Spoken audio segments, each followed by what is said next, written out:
Alice Ruchet, one of the project leads working jointly with Jane Runnacles, who is on the call, and also obviously Kasia, who is leading the project for us. Who else is around? So hi, it's Jane Runnacles, who I'm co-leading with Alice, and Kasia. Hi, it's Peter Mark.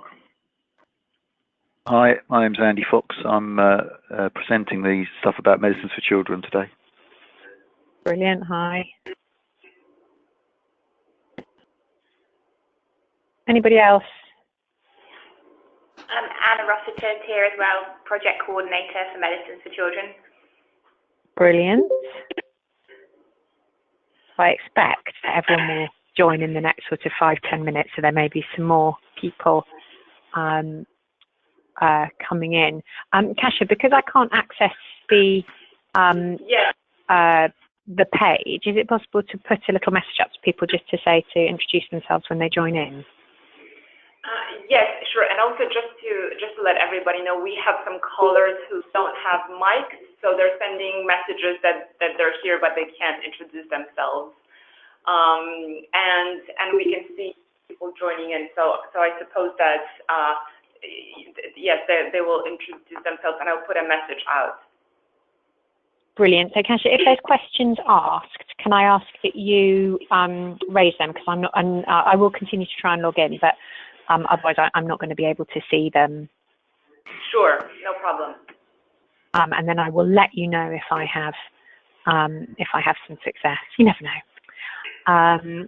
Brilliant. So I think probably knowing how these things run, we always start with lots of time and finish with absolutely no time. So I think it's probably best to start by handing over to you, Andy, as you're leading today's session and sort of introducing to us medicines for children and how that's something we can use to support medication safety for children. Okay. Good afternoon, everybody, and thank you for. My name's Andy Fox. I'm a Deputy Chief Pharmacist at Southampton General Hospital. I'm a Pediatric pharmacist here, and I'm actually the Medication Safety Officer for the Trust. Thank you for inviting me to talk about medicines for children. I'm the current project lead for Medicines for Children and chair the project group, and I'm going to talk through who's involved in the project, what we produced, how it's produced. I'm going to talk a bit about the feedback that we get from users, and some of the future things that we're planning. And then as we're going through that, perhaps you can start thinking about how you as individuals might want to use this information and within your quality improvement projects. And that's something that I guess you can discuss at the end. So if I can have the next slide, please. Medicines for Children is a project that has got 3 partners, and so it's a triumvirate of us that deal with it. There's the Royal College of Pediatrics and Child Health, there's the Neonatal Pediatric Pharmacist Group, of which I'm a member, and there is Well Child. And each partner brings its own expertise to the table, as well as its bits and pieces of funding. And most importantly, Well Child bring a really, really good resource in terms of access to patients and young persons who can look at our leaflets, and we include them in every single step of the development of everything that we do. And hopefully you'll be able to see that as we go through. Can I have the next slide, please? So this is a list of the people actually on the project board. And you'll see here there's a group of, there's a mixture of pharmacists and clinicians, as well as a GP and a nurse advisor, and some support from the Royal College. What these people bring are a mixture of expertise from their different backgrounds, and also a passion for this particular project, which is a really, really super thing. And hopefully some of that will come across as well as we go through. Can I have the next slide, please? So this slide sort of illustrates some of the progress that the project's made over the last 11 years now.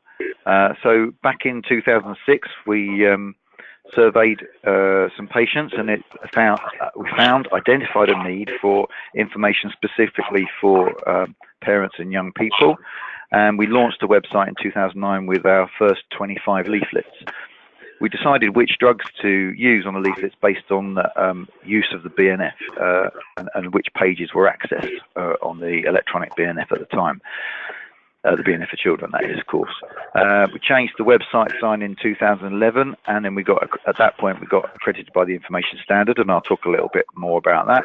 And as we've gone on, our website usage has increased dramatically, and I'll be talking a little bit more about that later on. But as you can see, we do get a lot of traffic through our website, and we're really proud of that and pleased and want to utilise that as much as we can.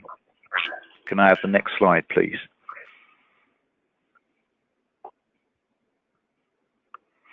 So on the right-hand side of this slide, you'll see the home page of our website. And what we're essentially trying to do here, and our aim at the top there, is to provide practical and reliable advice about giving a medicine to your child. So this is advice for carers of children. What we provide is something that's a website that's easy to search, and that big arrow that you can see at the top is actually the search bar. We've currently got 204 leaflets on there, and you'll see some examples of those shortly, plus some general information leaflets and some videos. We're constantly responding to feedback from users, and we get phone calls, and again, you'll see how that fits into our system. On the front page we get news stories, so if there's something in the news we try and put a little bit about that on the front page to keep it new and fresh, to hopefully help people or entice people to keep coming back. Relatively recently, one of the things that has been developed is with the electronic BNF and the BNFC.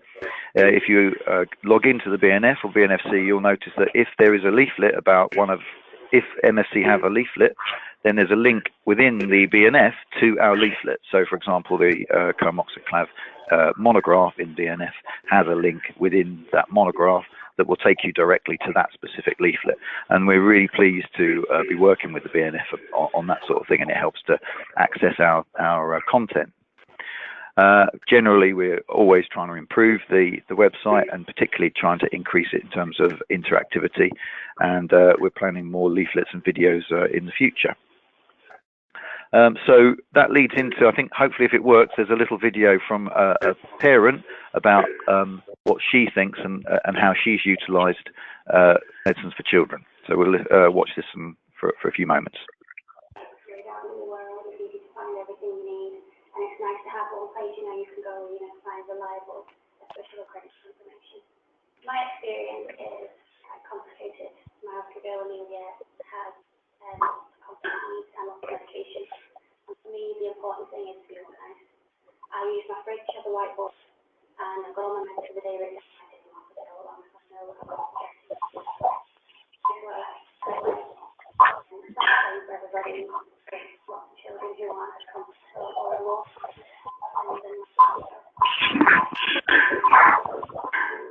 I think the videos are great because you can see someone using the correct technique. You can compare it. I'm doing a webinar.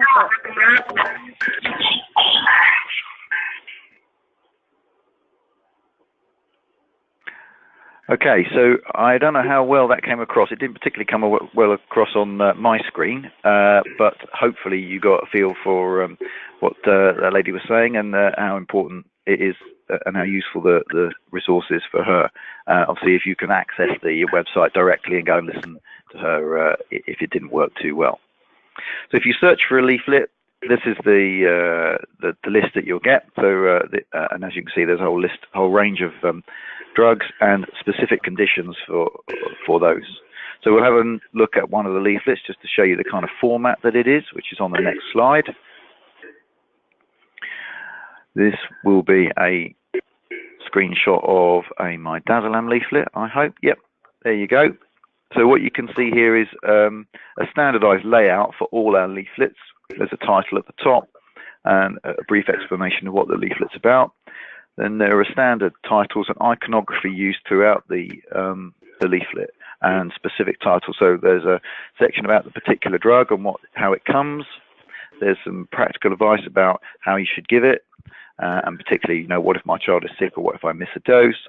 and then some background information about side effects, anything else you should know, and then some standard text that we have at the bottom with various contacts. And you'll notice each individual leaflet has, this one is particularly about use of midazolam in epilepsy. So at the end there, you'll see there is contact information for special interest groups for epileptic patients that we hope will be interesting and useful for the people accessing this particular slide. So that's generally what the information leaflets look like, and I'll go on now to talk about how each leaflet is developed. So if I can have the next slide, please. So there's an 8-stage process, and the important thing to get across here is that this is rigorous. And what it means is that our leaflets are evidence-based, and they're currently, so they're always being reviewed, and this has been certified by the Information Standard. So the Information Standard is organisations endorsed by the NHS, and they review our work and our progress every year and give us check to make sure that we're still coming up to scratch, really. And it's a stamp of approval in terms of plain English and evidence-based information. The leaflets are easy to understand, and as you will have seen, there's a simple and consistent layout. It's written in plain English, and they're also downloadable as well as viewable online. So we can go over to the next slide, please, and we can work our way through each of the stages. So each leaflet is authored by a combination team of a pediatrician and a pharmacist. They're working on a voluntary capacity. We do have quite a lot of trainees involved in this, and that contributes to their CPD. They'll use various bits of evidence, most usually the BNF for children, and we provide them with a template to guide them. That maintains the consistency, and we'll use standard text and standard text sentences for different circumstances, and you'll see some examples of that in a minute. And I have the next slide, please.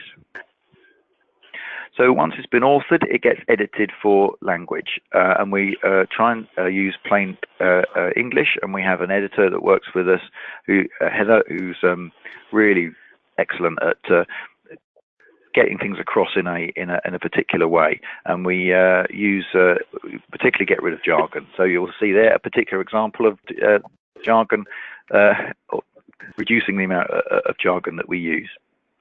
The target age in terms of written English is 12 years old, and it's intended for that non-medical audience of parents and carers. And again, we have that standard text. Can I have the next slide, please? So once it's been reviewed and completed by the editor, it gets reviewed by the Medicines for Children lead. So a team of a pharmacist and a consultant paediatrician will review the leaflet in detail and ensure that the medical information is accurate. They'll work with the author and editor to finally tune it and validate any references if they need to. Next slide, please. Next, it gets reviewed by a group of people within the Medicines Committee. So a whole range of people, including industry colleagues as well, that are part of the Medicines Committee. Next slide. That's it. The information is then placed within the design and the leaflet template, and all of that design has been approved by parents and testers. So they've reviewed all the template, and actually we review the template every year, and review each of the little sentences that we put in. So it's all kind of coming together now. And then if I can have the next slide, please. So, yeah, sorry, I didn't say that. All the parents and carers that we utilise all access through our links with WellChild, and that's something, as I've said before, a really, really valuable resource. So once it's gone through all of those processes, it's signed off by the chair. That's me at the moment. So up until this point, I would not have seen anything to do with any of the leaflets. So it means that I come at it with hopefully with a sort of fresh pair of eyes, and can just check and make sure that everything's there and there's nothing that looks particularly weird. And then it gets published on our website. So there's a HTML version and a PDF version that can be downloaded and printed, and there are various keywords that we pick out. And then the last slide in this section details how we review it.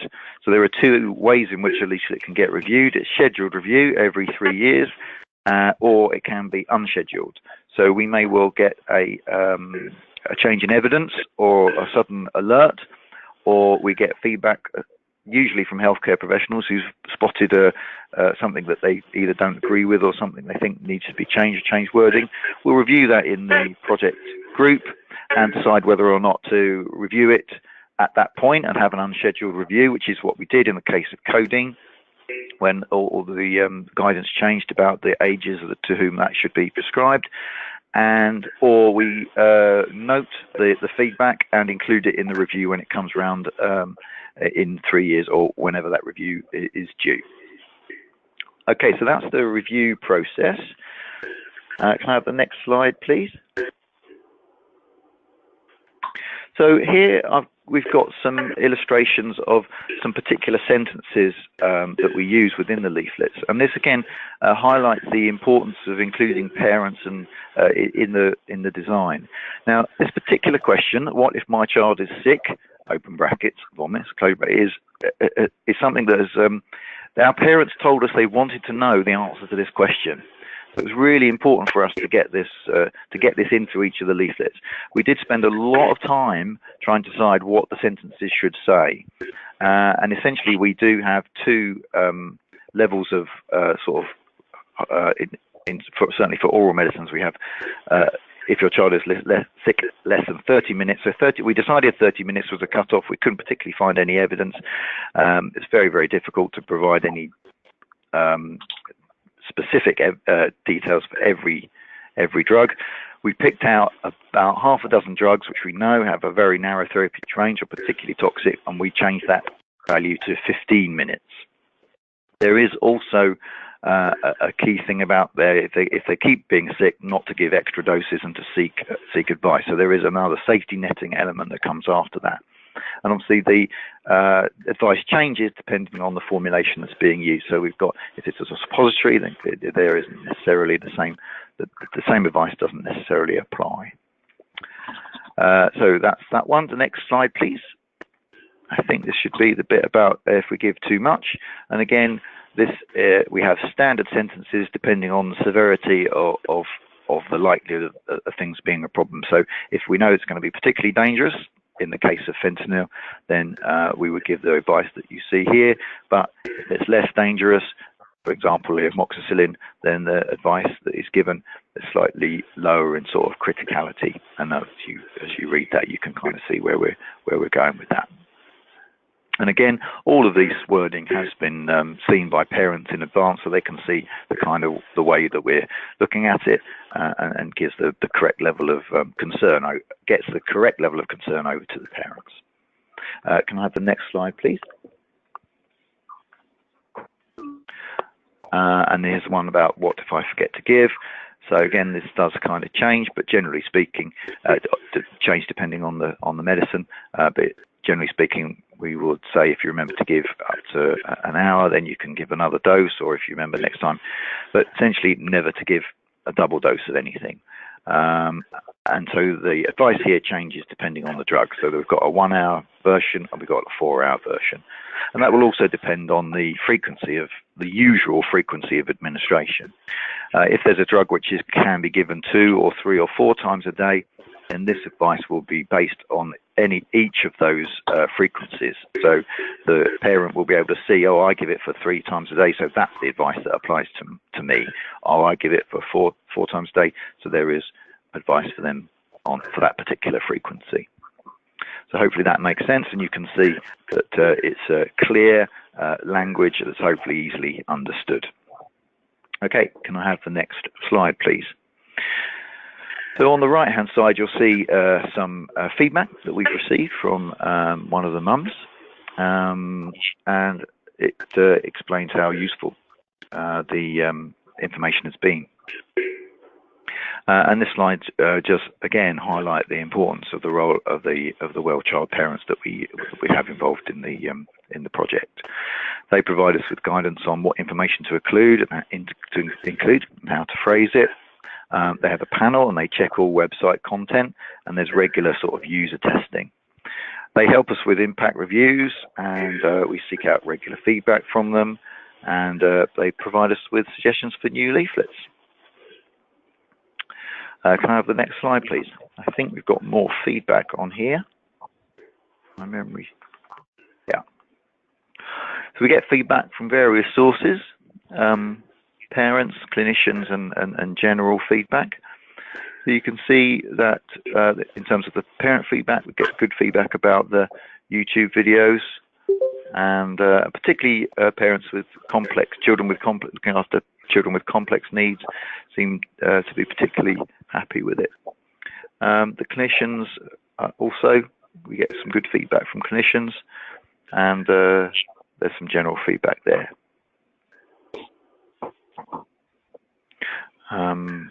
Yeah, so you can obviously come back and have a look at that at your leisure. So have the next slide, please. So this is something that we're particularly proud of. This is the so the yellow, sorry, yellow. I must be going colourblind. The pink, the pink line is the number of users over since 2009 when we first had the website, and you can see that the number of users has increased dramatically year on year, and this is just fantastic. And as I say, this is down to the work of the project board, and also particularly Anna in the office there, helping to keep things maintained and rolling over. And you can see how we've gradually increased the number of leaflets up to that sort of 210 level. That's hopefully going to start increasing again over the next year or so. But yeah, getting up to over 2 million hits per year, which is pretty stunning. Next slide, please. This shows so we can get lots of analytics about the website activity from I think it's from Google Analytics. Again, Anna looks at this all for us and presents it to us, and she very kindly put together this slide for us this morning. So this is all the top 20 leaflets that were downloaded in the last calendar year, going back from July 2017. So you can see which ones are particularly popular. And looking down that list, I guess none of them are particularly surprising. Bear in mind that the website is accessed internationally, so we have quite a broad reach in that respect. I can't remember the number of countries who have unique countries who've accessed it, but we certainly have a lot of people from around the world looking at it. And on that score, we do actually have an agreement with our colleagues over in Australia who have been utilising some of our templates and allowing access to Australian versions of the leaflets. And in return for that, they help us with the review process that you've seen in the flow earlier on. Okay, can I have the next slide, please? So what's the future for the project? We're constantly looking to secure some self-sustaining funding for the project. So and that has to be something that's not really aligned to any. So funding streams are very difficult to find.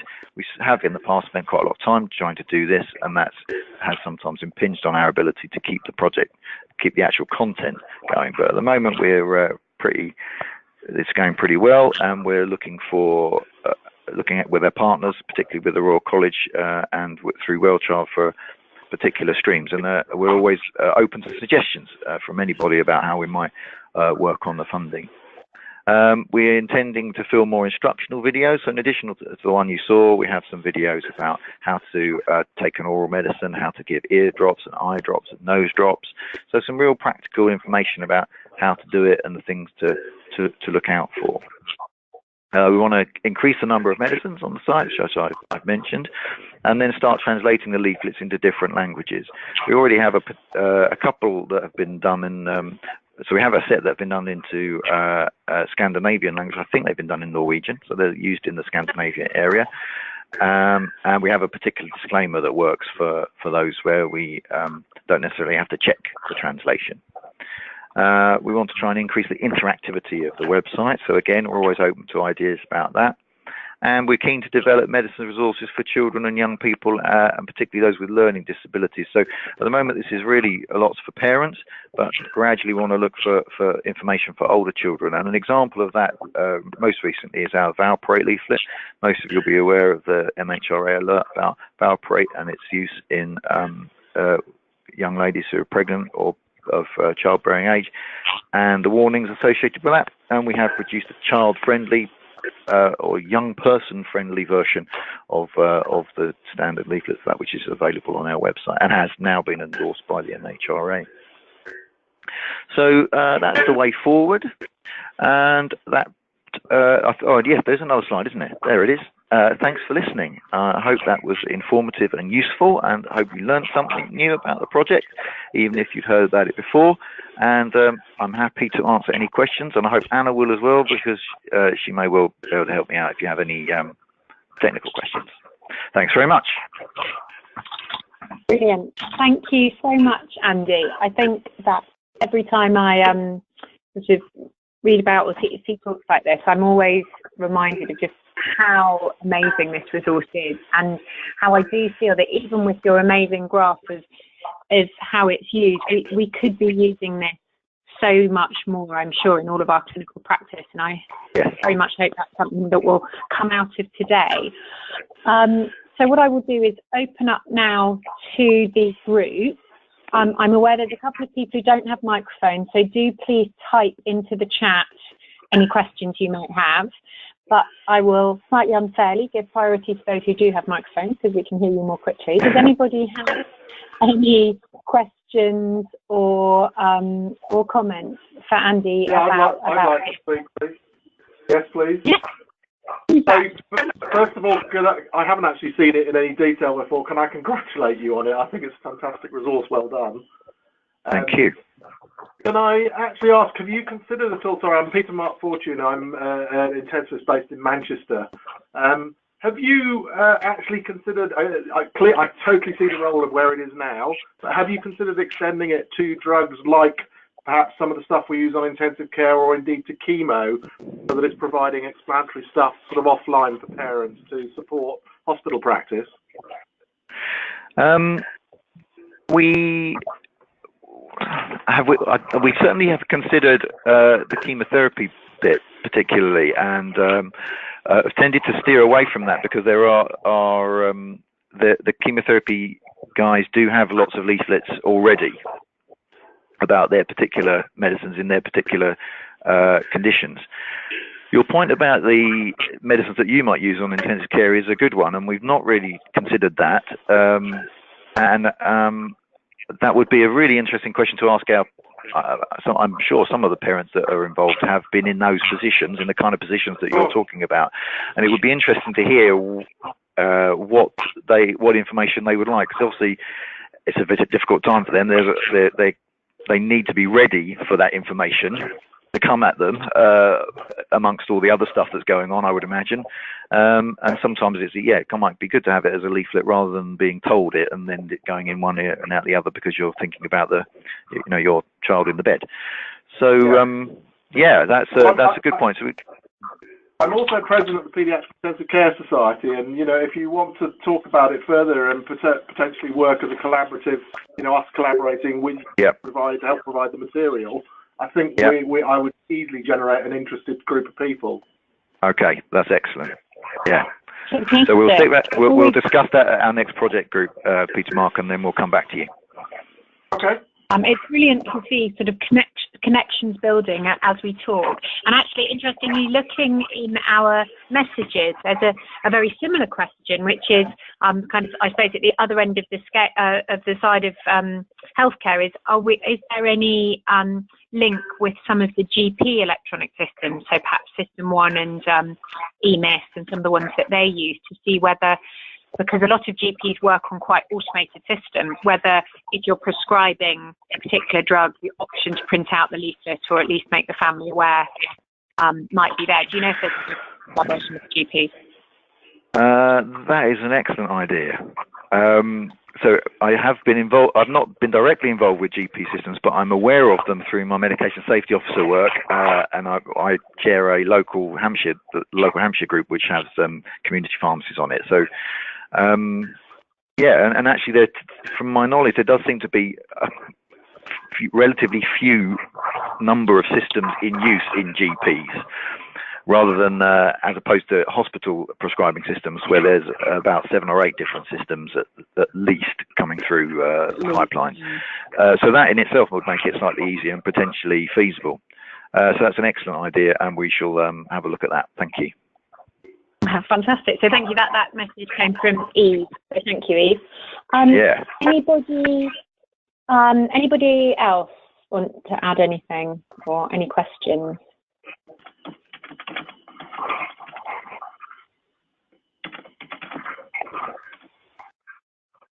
I might ask, which something that often comes up in my role is from often maybe junior doctors or colleagues who want to contribute. Is there a sort of running list of things that of the next drugs, the next things that people need to be working on? Yes. That we can direct people to. There is. Anna has that. And I noticed that someone on there is asking about chloral hydrate. So I can't answer as to whether or not that is in the list. I don't know whether Anna can answer that now, but we can certainly answer that at some point for whoever's asking that. As Angela. Your question about, is there a list? Yes, there is definitely a list. I would hand you over to Anna for that. Yeah, we do have a list. We have a list of all the medicines that have been suggested in a list of sort of order of priority. The main thing we need is just authors to volunteer to write them. But what we're thinking of doing on the website is making a page for healthcare professionals so they can log on to the website and then see the list available and volunteer for leaflets. So if you think that would be useful, we'll expedite that request and get it up online quickly. So I think that seems really good to me, because I think one of the things that can be a fiddle is if you sort of have to find a contact and send an email and go back and forth. But actually, if you can directly register your interest and say, I'd like to do this one, I think that would be a great system. Yeah, so, and what I hope is going to make it easier is a document management system. So at the moment, it's quite a lot of Word files and PDFs flying around. Pretty sure that, am I right, Anna, that we're going to have an easy-to-use document management system? We have them all online now, so when someone contacts, we can just give them a login and password and they can do it themselves online. Right. I noticed someone's asked a question about translated leaflets. You're ahead of me. I think we would probably do a similar sort of thing, wouldn't we, Anna, about if someone is able to provide us with translation services and we can kind of give them a bit of a checkup, then we can do that through will we be able to do that through the website, Anna, do you think, in the same way that we do the authors? Yeah, I think so. We've got a few translated leaflets, so it's very early days. We're just kind of deciding where to host them at the moment. But yeah, we'll put a post online to say if someone wants translated leaflets, they're welcome to translate, and then we can host it with crediting them for their work. Yeah. So getting official translation was unfeasible because of the cost. Actually, again, I think sort of using the community of particularly junior doctors, many of whom are looking for sort of small-sized projects that they can do. Actually, I'm sure we'd have all languages covered, so perhaps if we kind of raise some awareness about that option, people might be able to help.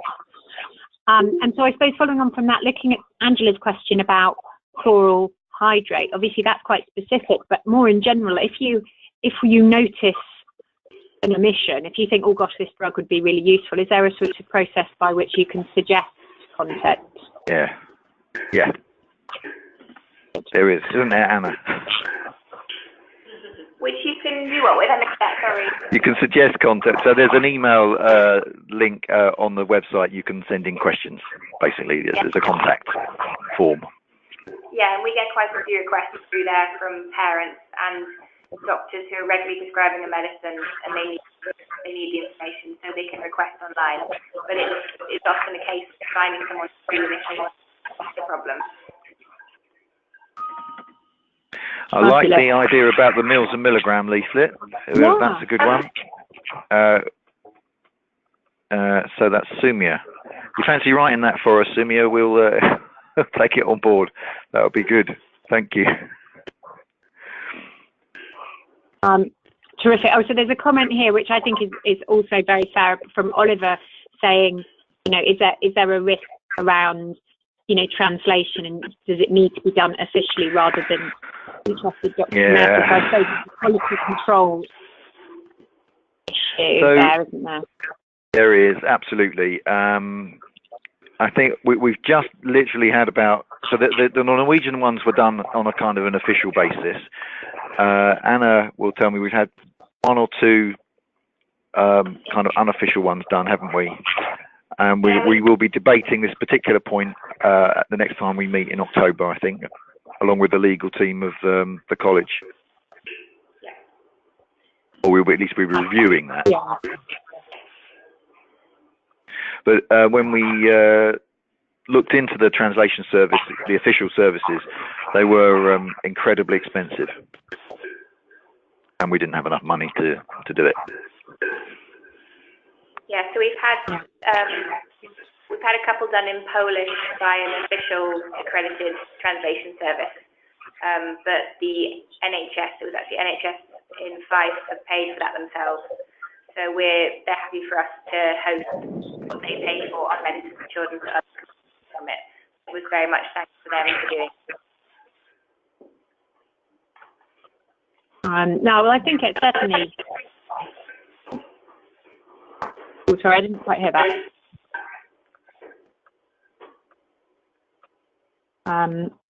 Fine, so I'm just going through the comments to see if we've addressed all of them. Eve has suggested that she might know some trainees who might be able to help.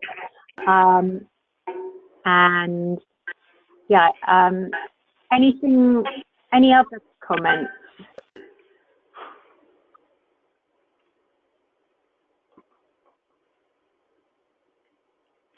I think from our Meds IQ perspective, and Jane, if you're still on the call, you might comment as well. We're really keen to see if people can kind of share their experiences of using medicines for children. So from the sort of quality improvement perspective, what have people been able to do through utilisation of these leaflets?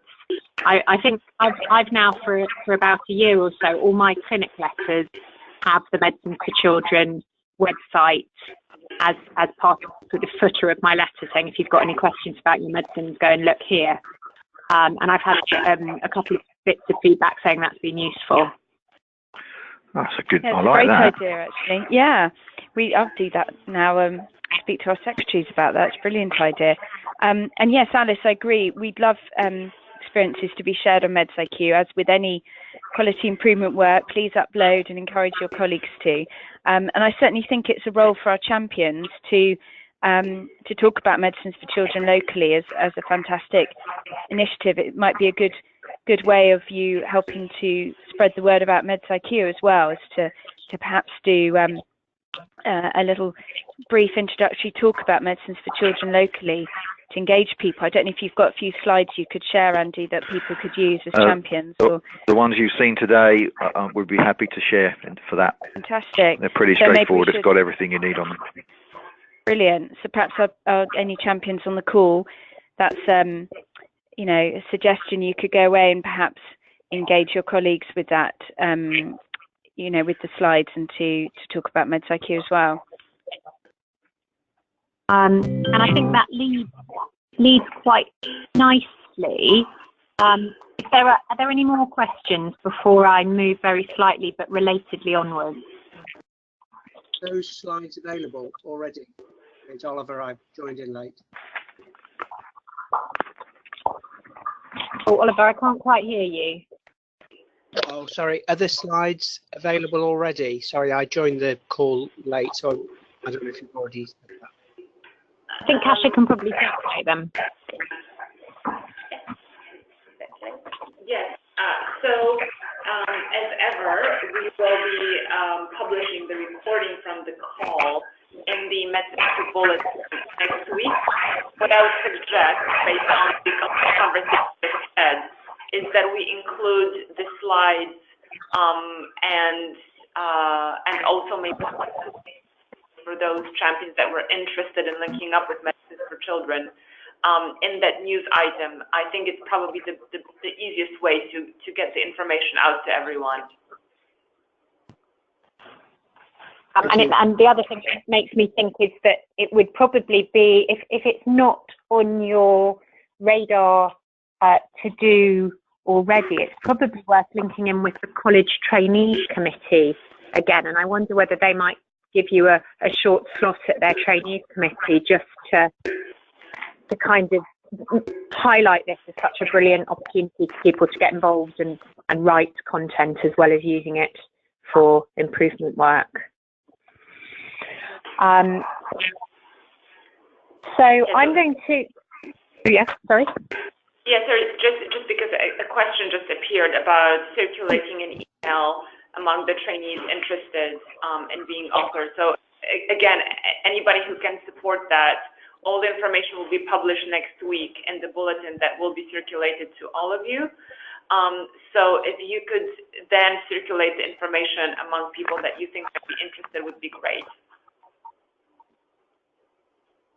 So in fact, yes, Sumia has asked, is there a generic Medicines for Children leaflet, so that's not one medicine specific, but that can be used as a flyer to give to parents in theory alongside a prescription?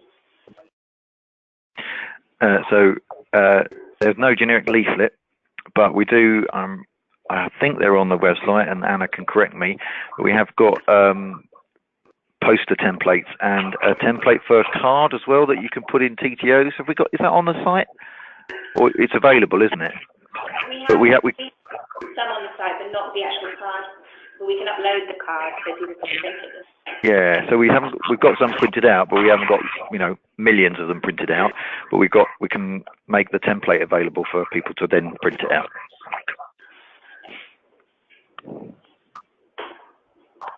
Fabulous. So there's still lots of ideas coming up, and so I'm going to say thank you very, very much, Andy. But do please stay with us.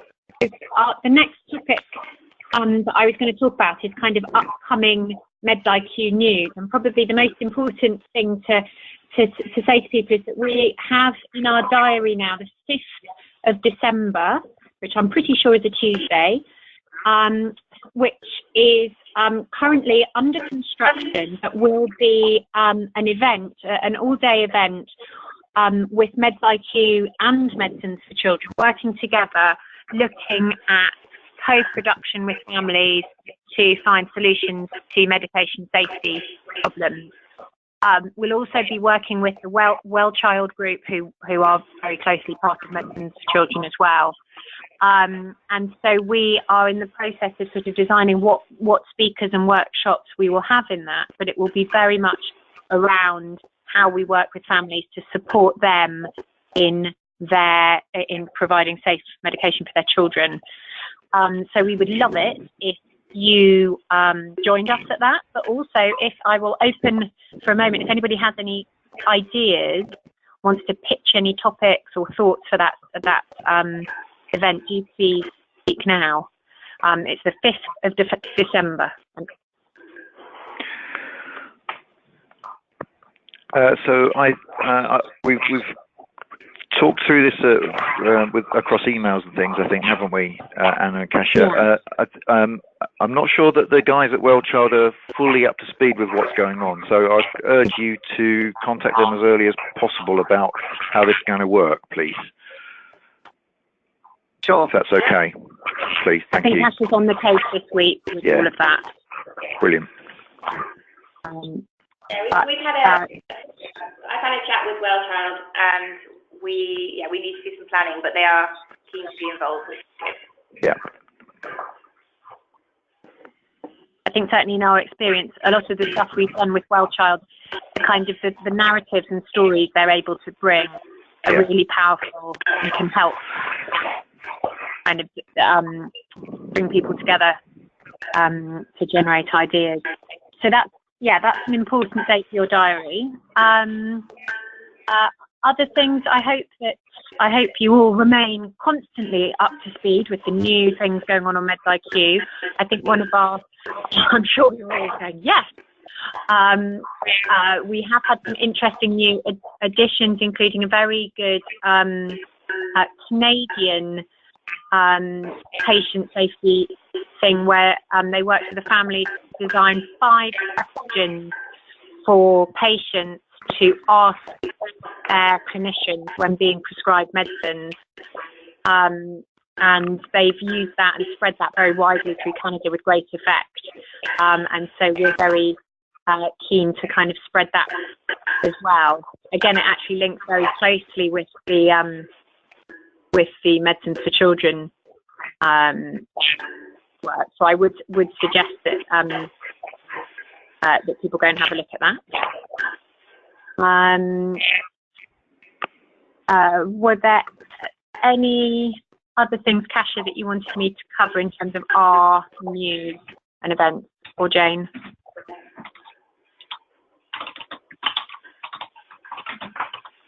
I think, Alice, this is Kasia. I think from my point of view, it's the key thing really to put on everybody's radar is the event, and the theme that you mentioned very much linked up with presentation. And as we're developing the structure and confirming the speakers, as you said, Alice, great. If anybody who has any suggestions for the themes, particular topics around families, they would like covered, or questions that they would like answered in the event, please let us know, because we can still incorporate the ideas into the plan that will be released in the next few weeks. And in the meantime, put the 5th of December in your calendars. We will be releasing a user update for all MedIQ users next week, which, as I said, will include all the materials and the recording from this webinar, plus some information and updates about the resources that we published in the last couple of weeks. I think these are really the key updates from MedIQ, but I would like, again, ask questions or any thoughts that you would like to share with us today about the event, or anything that you would like us to share in the user update next week, because if there's any work that you think is worth highlighting to the MedIQ community, then it'd be great for us to know now and include it.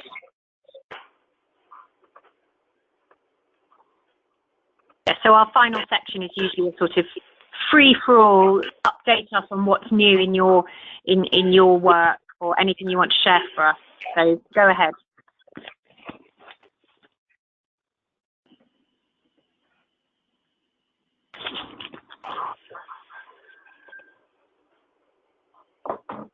So that sounds like a big silence.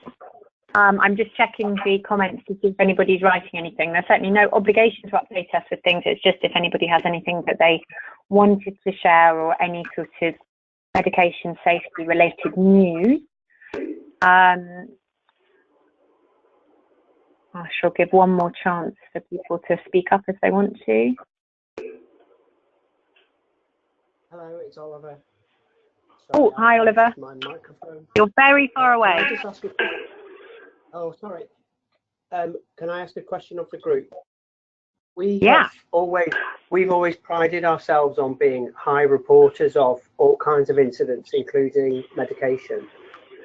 We have previously said that there's harm in every time you make a medication error, because even if the patient isn't directly harmed, there's a lot of work goes into fixing it, looking for solutions, and the people who should be doing that are taken away from their work. We've then run into difficulties because when we're compared with other organisations, they have a lot of no harm events and we have a lot of seemingly harmful events. And the reason we do it is because we think that highlights the importance of getting things right first time. I was just wondering what everybody else does around reporting events where the actual medication event doesn't cause a direct physical harm. How are they recorded? Hi Oliver, my name's Ashifa. Hello? Hello. Oh, hi. I don't know if you can hear me. Hi, I'm the paediatric pharmacist at Hillingdon.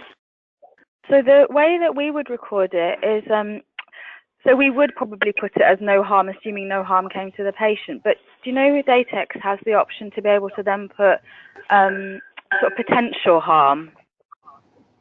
Yeah. So then I think I sort of hadn't thought about it from your point of view, which is you're saying although no harm came to the patient, you've obviously taken into account sort of other factors, which we wouldn't.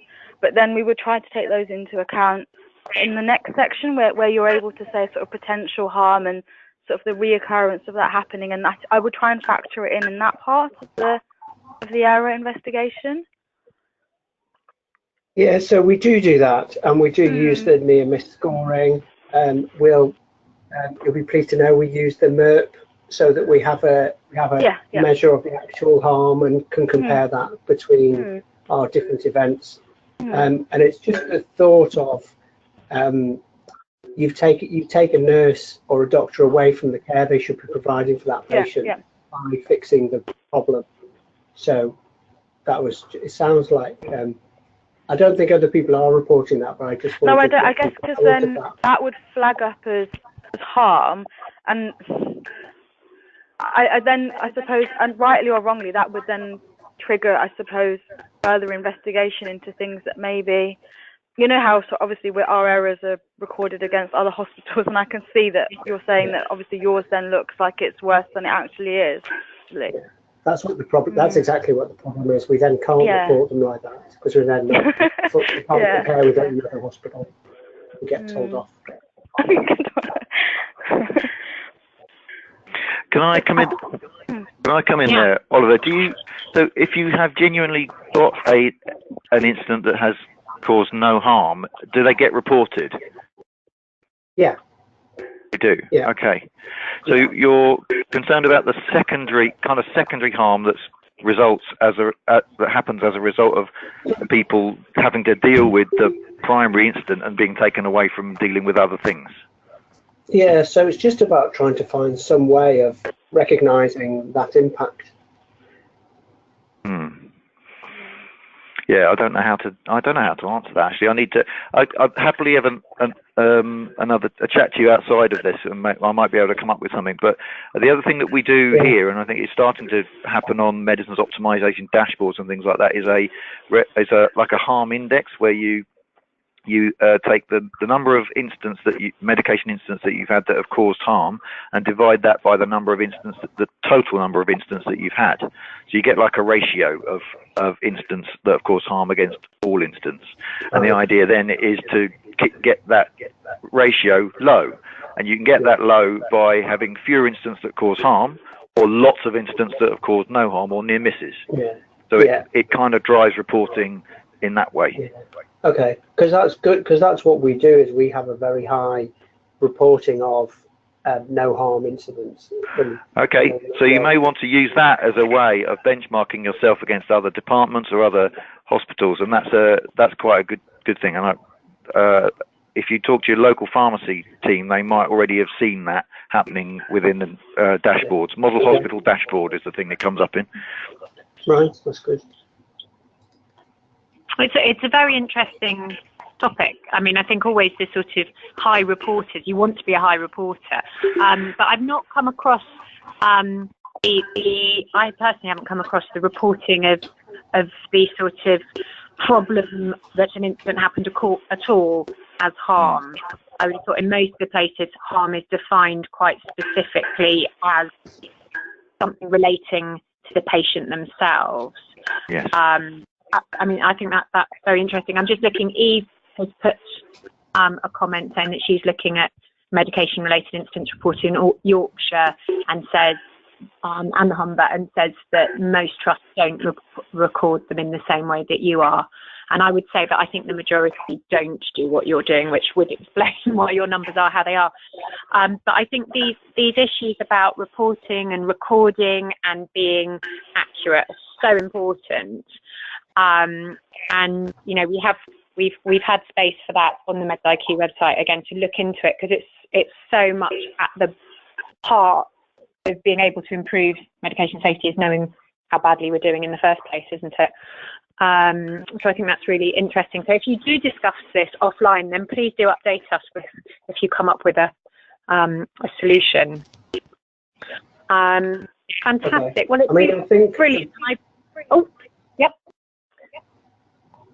Is that Oliver again? Sorry, I was just going to say that the thing that someone just put a comment about the action. So I think the more important bit, at the end of the day, I don't particularly mind which way it is, because what really counts is what did you do about it. So we would do an investigation and action for every single report, whatever the harm was. So obviously the level of investigation depends on what the event was.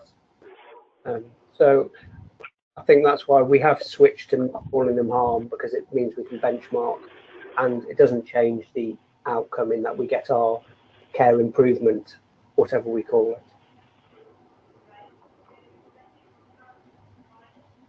Absolutely. I think, you know, it is obviously the focus on the outcome is crucial. Lovely. So I think as we do try to commit ourselves to ending on time, and I see that it's now 2 o'clock. So I'd like to thank everybody, especially Andy Fox for his contribution, but also for everybody's involvement. And thank you particularly for staying involved, those of you who didn't have a microphone.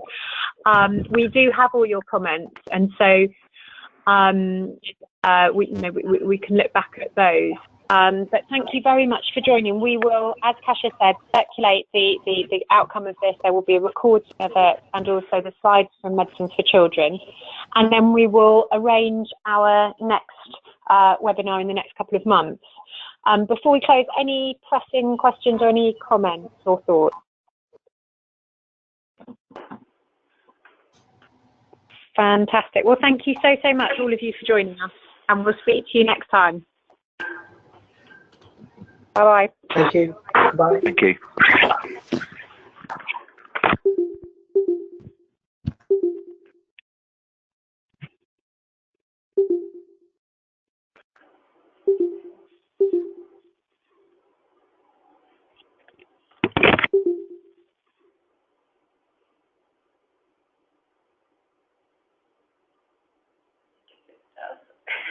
No, there's 3 more people.